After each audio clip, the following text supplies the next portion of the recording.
Good morning, everyone. Thank you for attending another exciting webinar series. Today, we're going to be going over a few items with you that may be pertinent to increasing your business. As again, thank you all for your participation. Thank you again for attending. Here's a quick disclaimer. So we'll be going over some items with you today with regards to the purchase market. We'll be going over how to increase your business with self-employed borrowers. And our panelists today, we have Mr. David Greider, who is our Senior Vice President of Wholesale Lending. Myself, Albert Martinez, I'm the corporate trainer here at Home Express.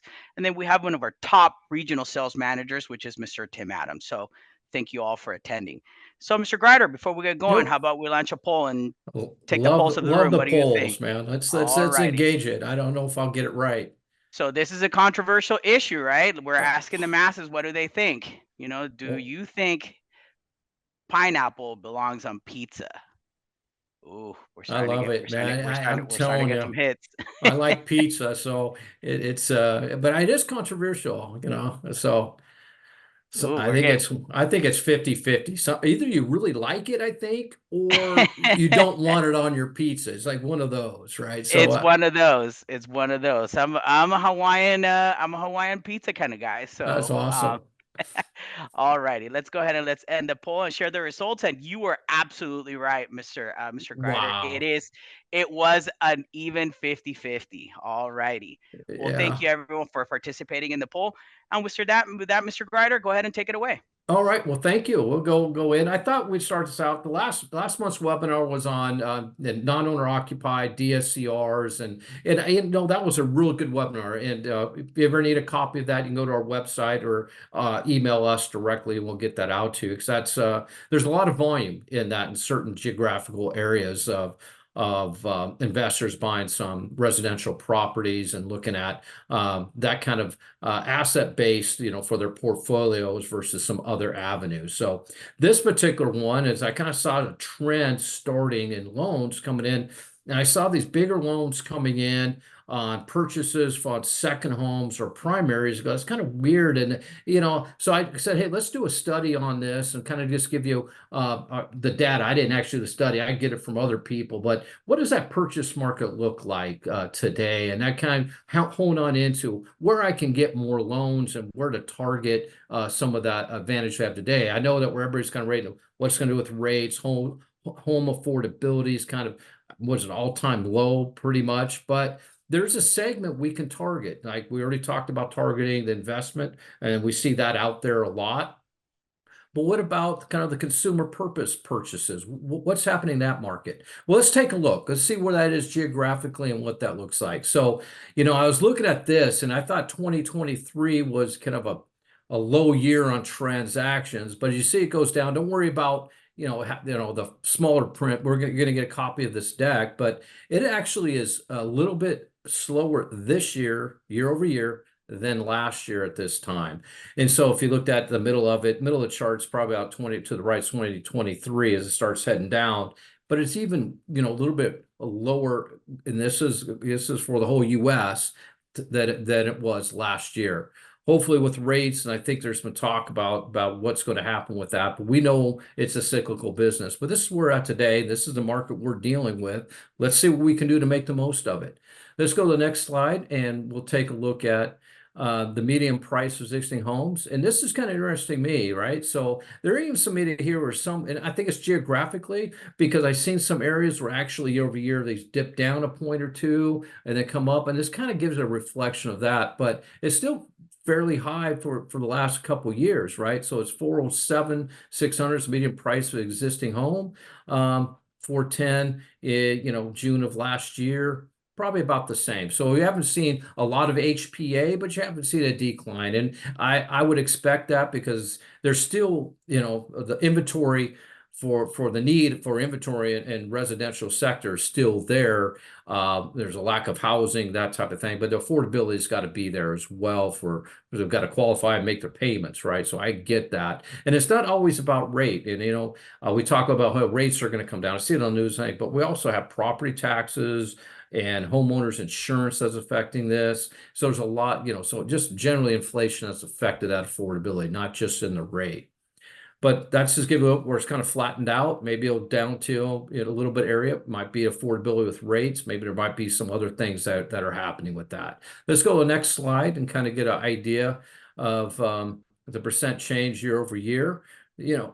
So existing home sales, median price is still year over year is kind of going up a little bit. And I actually think, in your areas that you're in, kind of look at it geographically. It's going to be different in Austin, Texas, or Fort Lauderdale, or Orange County, California, or Seattle, Washington. Kind of know your area because you really kind of get to pinpoint it because this is more of a national scale, right?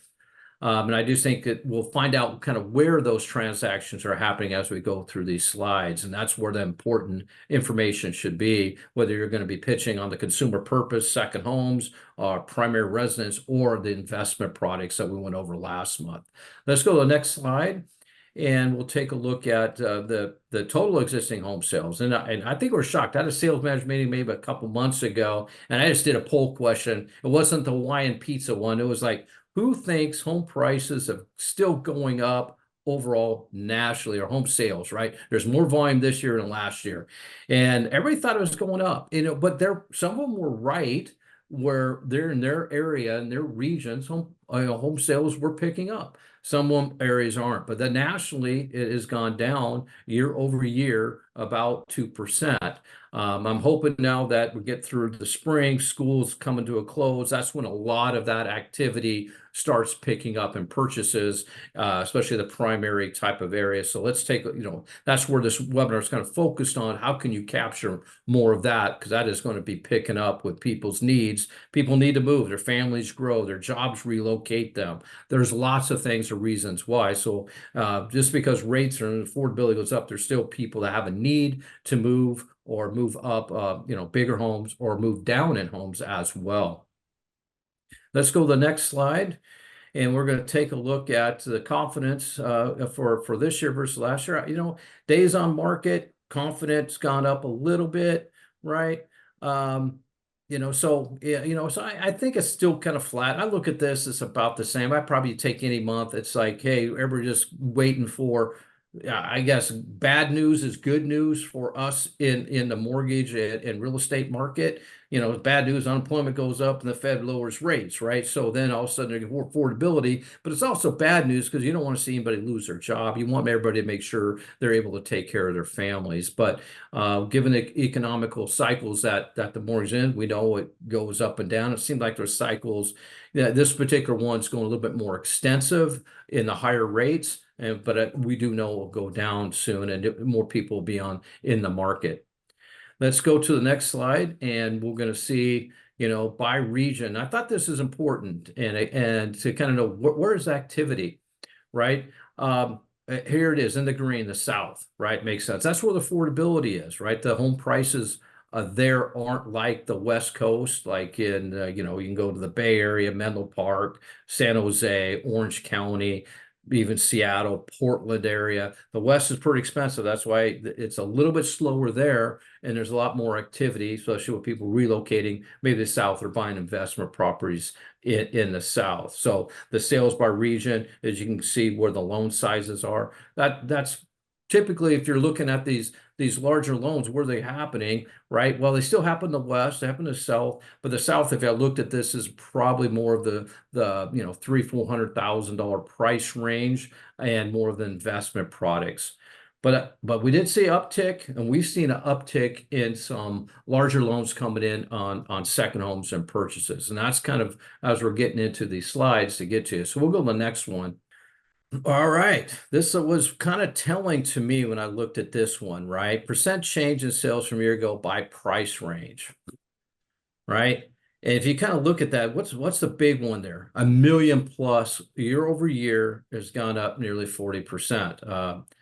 So that's kind of telling where that particular segment is heading in a direction, right? So there's a lot more sales in that than they were previous last year. I think they're just off the fence. They're accepting it. And I did buy the house now before maybe if rates do go down, maybe they jump up, whatever their logic is or that, or maybe they have the money, they have the funds and assets at those type of price ranges and that has increased. So if you're looking for more business, maybe look in that and I'll tell you how non-QM fits that because these are more the jumbo, right? So they're outside the loan sizes for agency. So those fit into the realm of non-QM type of loans. And so we're going to look at that. But Albert, I think you might have another slide for us, right? Or another poll question. I do, Mr. Yeah. I do, Mr. Grider, but I do want to ask a poll with the room since we were talking about NQM. Let's ask the room, how long has Home Express been doing NQM loans? What does the room think? And we're starting to get Wow. some results, right? Yeah. I wonder how many people are familiar with us, right? And so I hope there's not a lot I don't know, but maybe it's I don't know, but we can find out. Well, we're starting to get some results. So let's go ahead and let's see what the total count is, right? So let's share those results, right? So majority of the room is aware of how long we've been doing business. So go ahead, Mr. Grider. Yeah, that's good. 9 years. Yeah, we've been around since 2015. We're one of the few that started. There's a few companies that started a little bit earlier than us, so also thanks for that. And so I talk about non-QM. It's good to have competition out there, and that's good for the borrowers and for us to make sure we're getting the most competitive programs and rates, which I think we do. So. With that, we're going to kind of this non-QM section of more of the jumbo loans. What's that look like? And we're even going to show you some pricing on it. It may surprise you on this, but so when I look at the jumbo loans and it goes non-QM, we do full doc of that, but most of it that we get in is the self-employed, right? Where tax returns, they want to go through all that, do the liquidity test if it's done on the prime jumbo programs. And I would tell you that the reserves are a little bit less arduous with us than prime jumbo. But what is it by definition? So I'll just go through kind of a list with you and kind of go through what that market's like. But defined as just 25% ownership of the business. If you have less than that, then you're employee. So that means you got some control. They can have a DBA, they're doing it, a sole proprietorship, LLC, partnerships, S Corp, C Corps, 1099. And that 1099, we'll get into that because sometimes we can put that into more of a full doc, even though there's self-employed kind of thing like that. There's lots of ways to go on this. Independent contractors or gig workers, right? And as you know, as I started looking at some of the employment data comes, I think there's a lot of people out there that have side jobs. I really do. And we're able to use that additional income, if they've had it for a few years, 2 years, as extra income to get them qualified. So keep that in mind as you go through there. So when I go through these slides, it's just kind of some information. Please reach out when you have your scenario, especially looking at it, to one of our highly trained account executives. They're very well versed in how to get these done. We're experts in this self-employed and structuring the cash flow of that business for you. We'll go to the next slide.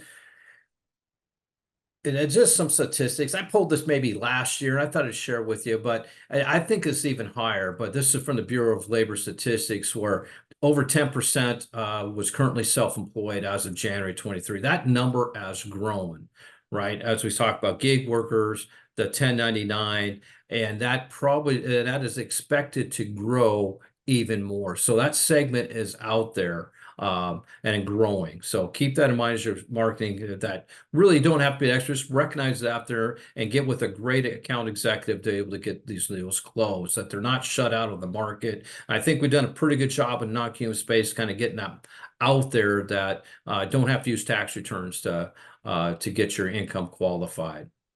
We'll go to the next slide, Albert. Income documentation programs. Man, this could be a 4-hour presentation. I went through all of them, right? I kind of stick with the 12-month business bank statements as probably the number one utilized program in non-QM. Everybody goes, well, why? Well, the 12-month gives you a pretty good snapshot. There's once in a while 24 months will be required just because they have seasonality in their business deposits, but it's the same rate. right? So, and it's easy to kind of look at the last 12 months, look at their business and their cash flow, and get a good understanding of how the business operates and the cash flow and expense factor to apply to it. And most businesses owners try to keep their income in the business because there's some theory that they have. They translate that from the business into their personal. That becomes a tax event. So they keep a lot of stuff in their business account, right? But we have asset programs, asset in full, 1-year tax returns, P&L programs, 1099s, K-1 onlys. So I could go on and on about different programs, but just kind of know that that's kind of the primary one. So we're going to talk about is the 12-month banks, and so most utilized, but the other ones are available. And when you talk to your AE, we're going to strategize how best to put that loan forward for you for underwriting and get to close that loan on time. We'll go to the next slide, Albert. And I'll let Tim kind of talk about this because I was looking at rates and somebody told me maybe I was talking to a broker. He goes, "Man, I got to shoot you this loan." I go, "Why?" I go, "Well, your pricing's better than prime jumbo, is it?" And so I just pulled up a rate stack and I had Tim do that. This is pricing as of today, right, Tim? Correct. That's on $1 million, 70% LTV with a 740 FICO going 12 months business bank savings. Wow. Yeah, so you can see where it's probably close to par, what, 7% on this rate stack. The floor is 6.875. And if you looked at maybe MBA pricing, where you're at, what's jumbo prime at today? Probably low sevens. So just going non-QM, going bank statements, right there is about the same price as some prime jumbo programs out there. So keep in mind when you're looking at that, just call us up, price out our deal, and you're able to use our portal, and we're going to go over that to price your deal and get with an AE that can structure that deal and kind of make it easier to close that deal on time than all the requirements maybe a prime jumbo loan might have. But yeah, just check us out. Let's go to the next slide here, Albert. So I'm going to kind of turn this over to Tim a little bit, but as we go through and calculate income for DTI and bank savings, that's always the thing. It's like, hey, I mean, I get all this because it's different from agency where you got, here's your tax returns, you calculate it, and you got all these Excel sheets you can put in to get to what income you're going to use. But what are we after? We're looking at this business and the cash flow of it, and the principal's income doesn't change from W-2 or using bank statements, right? It's like you have a history of it, and it's most likely going to continue. That's it, right? And how we go about doing that is by looking at qualified deposits, and I'll have Tim go over that. And then we have a business questionnaire, and then we apply a standardized expense factor based on the business type, location, what they do, and always have a tax account letter. So Tim, the next few slides, you can talk about some of the self-employed questionnaire, qualified deposits, and maybe how we do it. We'll bring up some sheets for them, how we do that, and how you upload it. Yeah. So first of all, the document upload process is super quick and safe. It only takes about 3 to 5 minutes. So once you log in and upload your point file, you'll be prompted to register the loan. And then all you need to do is upload your self-employed questionnaire and drop or drag your 12 months of bank statements.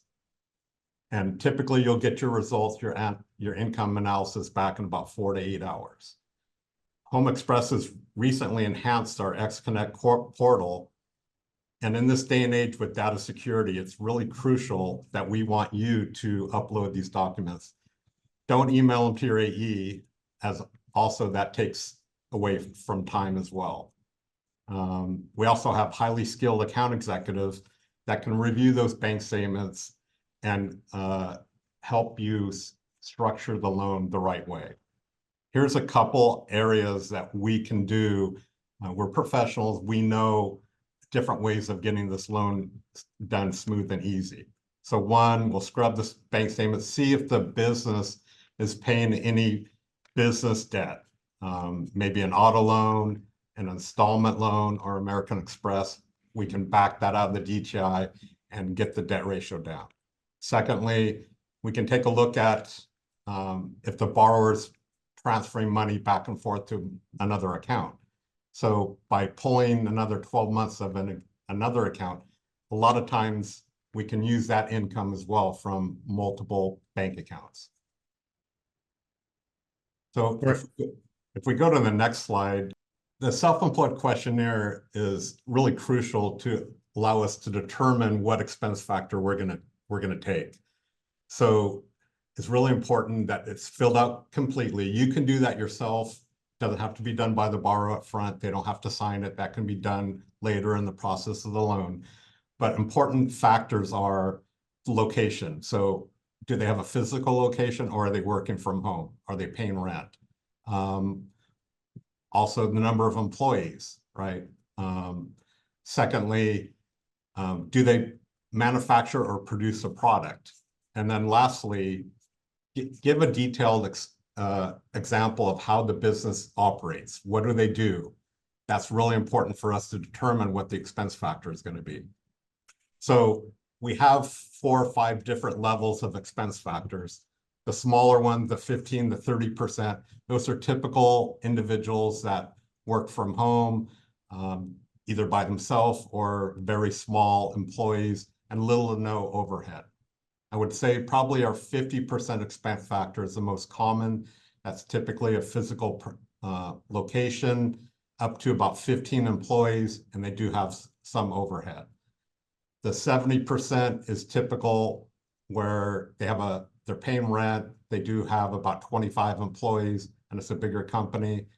Lastly, your 90% is typically your big corporations or the restaurant industry, where there's basically very tight profit margin.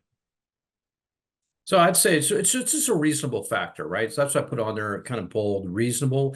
And let us know when you fill out this this questionnaire. It doesn't have to be filled out by the borrower, but you just need to interview it and do the research and go through that. We can have it signed later. We're just trying to get the most information we can to apply that, right, to that. And so when I looked at some of the challenges we have, is sometimes it doesn't match. Like they have no employees, and you look up the business and they have a picture of 85 employees on their website. Yeah, okay, right. You know, I guess exaggeration, but you know what I mean by that. Just tell us like it is, and we're going to go there. So when we're not, you know, we're trying to do all loans what we can. So it's a reasonable test. You know, we look at every loan on its own merits. And so when you bring that to us, we can use multiple bank statements. And as I go through this, and I'm looking at it going, well, there's a lot of self-employed borrowers out there. And you go, where are they? I paid 2 yesterday. Yesterday was the 5th, right? And I have someone that comes by, mows the yard for me and that kind of stuff. And okay, well, how's he get paid? Venmo. Okay. I have someone that comes by the pool and does that once a week. Oh, he likes PayPal. So you can see how some of these self-employed borrowers actually get paid. They get paid by a lot. They might get deposits in their bank statement, and they might get it from another section of, you know, whatever, Square, PayPal, Venmo, a lot of different things. Please let us know. And then they can transfer those into personal. But just tell us what it is and provide that documentation. We're able to use that income, right? So there's just really trying to ask the questions so we can use that, and you'll see where most of these work on a reasonable test to get out there. Dave, also, I wanted to point out that we will allow a CPA letter or taxpayer letter if the fixed expense factor doesn't work. That is correct. So you're not just pinpointed in here. We're trying to make every deal work for you. And those of you that sent loans here to Home Express, thank you for that. But you kind of understand that as you go to how does it work? We're going to go back there and look at every way we can make the loan work for you and the borrower. All right, let's go to the technology, and we're going to show you some of these forms on there, and maybe Tim can go over our XConnect portal, all right? And then some of the forms, and these are going to be in the resource center. We have all these forms for you to do, and there you can just plug and play and upload them right there on that with the bank statements. So Tim, this is kind of the form, right, that your account executives and loan officers use that submit loans daily here. Correct. So that's our self-employed questionnaire, like I went over just a little while ago. So you yourself, you can fill this out, or you can have your borrower fill it out. We do want it signed at some point in the transaction, but again, it's really vital and crucial that we get that pertinent information. Again, how many employees, Do they have a physical presence? And then give us a description of how they conduct that business. How does the business operate? Yeah, it's not a lot of questions. Everybody goes had that say, well, oh, it's a big sec. No, it's already PDF fillable. Great, just put in the thing. Should take less than 5 minutes, right? After you kind of do the interview, and I'm sure you guys do, because if someone comes to you for shopping for a loan or a new home, you're asking those questions and seeing how best to put that together. So you probably have a lot of this information right at your fingertips. Then we'll go to the next slide on the portal, and this is where Tim was talking about how to upload and kind of drag and drop, or you can just hit the upload and upload them, just like normal portals on documents work. But you're actually doing this before even submitting the loan and getting that particular income you need to go out and shop for that loan to make sure it's qualified, right, Tim? Yeah, and especially in this day and age with data security, we really want you guys uploading this document that's private information from your borrowers. So you guys have access with your logins. It only takes about 3 to 5 minutes. So once you, like I said, once you upload the point file, you're prompted to register the loan, upload your SEQ form, and then drop or drag your 12-month bank statements. Yeah, we got a picture of it, right? So it's right There there, you go. upload, Right. turns green, you hit submit. And then how long does that typically take right now if you submitted bank statements this morning, Tim? Usually about 6 hours or so, definitely within 24 hours, but it just depends if you do it early in the morning or later in the afternoon, but very quick. Right. Then you get e-billed the underwriting notes on that of the bank statements, right? All done for you. Correct. So this is what you would receive in an email back to you, breaking down your 12 months, starting at April of 2023 up through March of 2024, your gross deposits, any transfers that came out of that account, any credits, loan proceeds. So maybe if they had a PPP loan, and ineligible deposits as well, they're going to back out. We also have the NSF count. And then that breaks down to your qualified deposits. So this is the deposits that we will be using. Over on the right, it breaks down your total usable deposits. And then again, based on your SEQ, that's what we're going to determine our fixed expense factor. This one we estimated at 50, and then it breaks down, divide that by 12, and then the percent of ownership. If it's 100% ownership, then that total gross income would be 29,000 that we'd use to qualify. At the bottom would be any notes. Maybe there was a large deposit that we may source or ask them to explain, such as in May of 2023, there was a large deposit of 146.8. If that was business related, we can possibly put that back in, just be able to prove that was business income. Awesome. Well, thanks, Tim. It seems like it's pretty easy. I mean, what kind of response are you getting from the loan officers using this new portal? It's not really new. It's upgraded portal and a system to get this done. I mean, I've been doing some surveys out there myself, and really user friendly. That's what it comes back to me. But absolutely, a lot of LOs, processors love our new portal. So it's super easy, user friendly, very, very fast. Excellent. All right. Let's see what else we have on here. Hey, Tim, before we move forward from this slide, I could have swore I remembered you telling me a story about one of your AEs telling you about a broker who was having an issue with another lender and the NSF count, and how we were able to solve that issue for that AE and the broker. Can you share that story with us? Yeah, so I did want to point out that there was great information on the slides as far as the purchase market, Dave. I've seen a lot of, it's interesting that there's a lot of qualified borrowers that are well established, that are looking to buy either large homes or second homes for their families. And I've been seeing a lot of transferred purchase deals in my region recently. Here's an example of a deal just last month that we were able to close that another lender couldn't perform. So it was a 90% LTV deal. Loan amount was a little over $1.6 million. And like most other lenders, they were capped at $1.5 million loan amount. That lender assured the broker and the borrower that they could get a loan amount exception through the process of the loan. And then obviously at the last minute, the 11th hour, they weren't able to perform.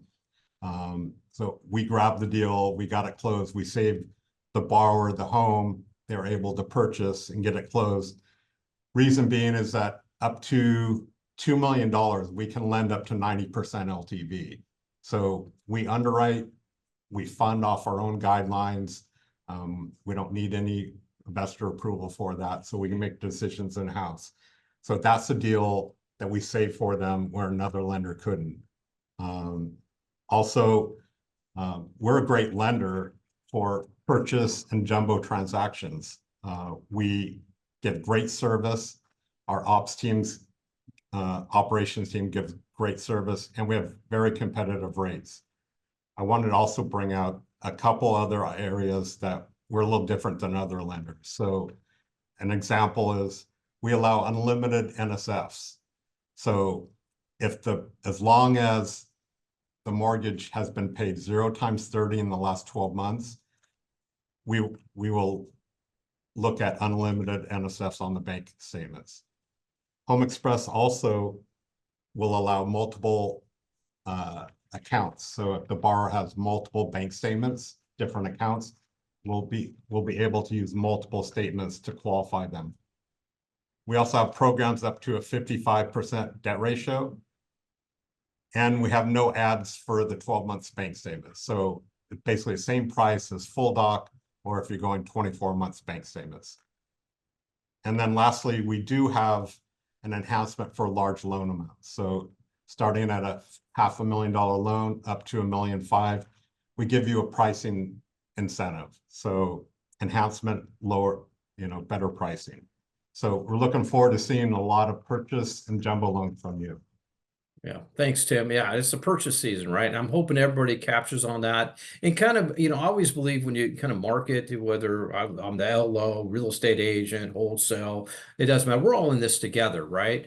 We got to know where the market's at. And I was hoping this kind of gets you that. Hey, the South is having a little bit more transactions. The West will come back. It will. But in the West, you're seeing more of the larger loans or the second homes. I've seen them in Colorado, Hawaii, Florida, second homes and that. And so those larger loans are being done on the primary and second home level to this day in a greater amount than in 2023. And still continue with the investment product. You got to stay with that. I mean, we talk a lot about investment products and non-QM. I think I see like 85 marketing pieces come through my email on whatever it is on the DSCR. And there's a lot of new entrants on here. That's kind of what it is. Like we've been around, 9 years, right? We're not new to this game. We have a great operations staff. You kind of know what you get, and we're very responsive. We have some highly trained account executives that you just need to reach out to. Now, if you're not approved with us, it's easy to go to our website to get approved. When you get the stack, or you can send me an email. I'll give you my contact information after I handle some questions. We'd love to partner up with you and see what we can do. So if you're struggling on a loan right now, please reach out. You can send me an email directly at the end here, and we'll respond and help you close more loans. So with that, let's take some questions, Albert. You got it, Mr. Greider. We did have a question with regards to operations centers. Do we have more than one operations center here at HomeXpress? We do. Again, it's a funny story. I know I can talk a lot about it, but everybody thought we were crazy, right, during COVID. But we do. We have one in Orange County. That's the one we founded in Orange County, California, in Santa Ana. But we also have one in Tampa, Florida, and that opened up during COVID. So we had like a 2-month span where the liquidity in the private market for non-QM loans kind of shut down, and we opened up an office there, and they're up and running. Great operation team. We want to be available for you on the same time zones, right? So that's part of our strategy for the East Coast and for the West Coast and Midwest. Kind of separates, a little bit to wherever that AE and center is that can tailor to your hours, right? So excellent question. Thank you, Mr. Grider. The next one is, can you please tell us about what is the minimum documentation needed to submit a bank statement loan? Wow. That's a great question. When I look at this, and here's the minimum submission requirements, right? So the bank statements are needed. You don't need to submit a lot. You can actually start from scratch. If you go to our portal, you can just start from scratch, put in the name, put in some data, and then click through it and just upload the bank statements and register it, right? So just to do the bank statements, don't need a lot, right?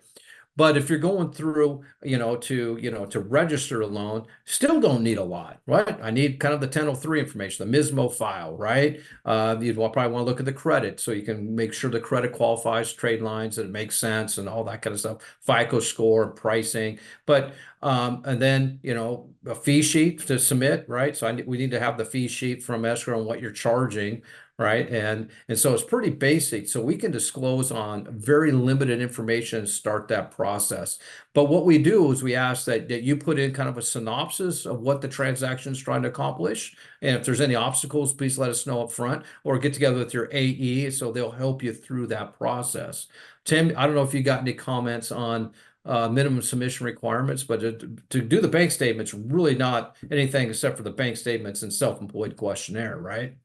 Yeah, it's very minimal documentation, usually about 4 or 5 docs, but really also what's really key is tell us a story. I mean, every non-QM loan, there's a story. So if you let us know, let one of our account executives know the story, they're going to be able to structure that loan and get it closed, quick and easy for you. Perfect. Great. Thank you for sharing. We do have another question here, Mr. Grider, and it has to do with regards to the DTI. What is the max DTI on non-QM loans? Great. Well, I could say the answer, because you can say, well, the answer is 55, right? So we can go up to 55 DTI, but we're going to look at residual income tests, right? So there's a residual income test. So if they have high residual income, we can go to 55 DTI. And that's generally 4,000 gross left over, right? Then you go to 55. Underneath that, for that residual test, then it's 50. But again, there's lots of ways to qualify loans. So you got that DTI, then I always look at, well, what kind of assets do they have? Because we can add in asset assist or asset depletion to it, and we're way more lenient than agency on that. So you can take your assets that you have, could be a 401k, kind of do the calculation, divide by 60 months, and we can add that as extra income. So there's lots of ways to get your deal qualified here. Excellent. Thank you for that. And Mr. Grider, as you were sharing earlier and you were talking about this purchase market and these prices increasing, and we're seeing, these $1 million purchases, the question it begs to be asked with regards to, hey, what is the maximum loan amount that we will do on these bank statement loans? Right now we're at 3 million, but we can look at going above that, right? So again, it's a kind of a market that we're in is up to $3 million loan amounts. But we can look at other ones case by case above that. Again, as Tim pointed out, we're a true lender, right? So what does that mean? It's our guidelines, and we fund with our own money. So that makes it makes a difference than someone going to maybe a company that's correspondent with somebody, have to follow their rules, right? And you'll know that up front. So we make all those decisions in-house. Perfect. Thank you for sharing that with us, Mr. Grider. And we have a couple of comments here in the chat. One of them being from Jill. Jill has a couple of comments. The first one says that my contacts in Denver say that it is a buyer's market, so pricing is fluctuating, aka flat to declining. Yeah, no, there's markets that are that way, right? I agree with you 100%. I can give you Austin, San Antonio, somewhere around Dallas where it's in there. Phoenix might be there, right? If I go to the South, There's pockets even within the South. There's pockets where it's probably a little declining. There's pockets that are staying flat or a little bit better. So it is very much geographically out there, right? So I'm not saying it's all going to stay there. That I wish I could give you MBA's forecast. And by the way, they've been wrong every year for the past 3 years, right? I'm just saying it's like know your market. Even if I went into the Denver market, there's probably some areas that have a higher demand than other areas. It's very more at a micro level. And you kind of see that where, yeah, I'm going to live in this area. This is the area I have. And those that do qualify, and a lot of these self-employed borrowers who have got heavy on assets and all that kind of stuff. But you are exactly right. There's certain areas that it is a buyer's market, and there is a slight decline, right, in valuations in that area. Yeah, and Jill also has a question and is, can we add bank statement and IRA distributions for income? The answer to that is yes, right? IRA distributions, I'd have to look at what it is. And then you're going into, is it using it for income? Because it is. If you're underneath an IRA distribution and you're already set up, that's an income, not an asset assist or asset depletion type of program. So if they have an IRA and they're under distribution, we'd have to look at that as part of their income and then go through how many years they're going to have left. You got, I always say if you any doubt on income, it's 2 years back, 3 years forward, and that's how you get covered. But if you're under distribution on an IRA, that's an income. If they're not, then you could take that IRA and then do that asset depletion or asset assist, as we call it here, and do that calculation. So don't put it on a distribution just to try to make it work. Just show us the assets. All right. Then we'll do our calculation from there and we can add that to the 1003. But don't force a deal on that. We have the program as is what you have. Awesome. Thank you for that, Mr. Greider. And it seems like that's all the questions that we have for today. Can you tell us a little bit more about what we will be going over next month's webinar? Absolutely. I'll go to the next one. I was thinking about this is that we talk a lot about, hey, the DSCR, that's a big thing today. Everybody's trying to do that. And I get that. And you're right. There's loans out there and there's investors trying to gobble up a lot of the residential market in the right price range as they're gearing up for their type of portfolio, their asset portfolio. Now we're talking about the purchase market on the consumer second home level. And okay, so we covered probably 70% of what non-QM is, right? Then you got some outliers in here. We can talk about foreign national, I-10s, and all kinds of just, kind of peripheral programs. But that's pretty 70% of that's it. So how do we make that simple for you? So I figured we're going to go through the submission. So we had some question on that, right? What kind of forms you need? We're going to tell you how easy it is to submit a loan file, price it, submit it, and then we're going to look at, hey, what are typical conditions in non-QM that's different? Because if you look at a loan, whether it's agency or non-QM, do you know that probably 85–90% of the conditions are exactly the same? What changes might be, the income, right? Income might change. We're using bank statements or asset program. That's nothing to do there. And so we're going to go through those typical 4 or 5 where you look at and how to address those early, and then go through all the way through the funding of that deal. I think it'd be a good experience for you. Maybe give you a couple examples. Hey, this came in here. Here's how the conditions looked, and they're uploaded through the portal. They, automatically there. We're transparent with us, so you'll see your whole pipeline. You'll see all the activity on it, and then as it goes through the funding stage. I think I'd give you a good comfort zone for that process. So it's all there, but we try to make it as easy and simple as possible for you guys to get your loans closed. Awesome. Thank you for that, Mr. Greider. And again, we want to thank everyone for attending today's webinar. Here, we'll be talking next month. We'll see you on July 11th with going over how to submit your loans and how to work through those conditions, and let's get them to funding, which is at the end of the day what we want. And with that, Mr. Greider, Tim, do you have any closing words before we end the meeting for everyone? Let's make it a great June, right? I mean, we can always look at the market but what can we control? We can control our attitude and our work ethic, right? And build on the relationships that you have out there. Again, I'm not saying it's easy. If you look at the market, what are we going to do? 1.6517 trillion. That's not a good number, but we know it is. And the more work you put in today, and every loan you do is going to be another loan for you when the rates do come down. So not only you're doing the loan today on this purchase, you're going to get the refinance and rates come down in a year or two. So kind of think of that, and it's all about helping our borrowers with their lives, right? Move ahead with that purchase, with that refinance, and we go with that, and only control what you can control. Thank you for that, Mr. Grider. And Tim, do you have any Thanks. closing words before we end it today? Just love to see more and more purchase and jumbo loans from you all. Awesome. Thank you for that. So thanks everyone for attending, and we will see you next month. Have a great June. Thank you.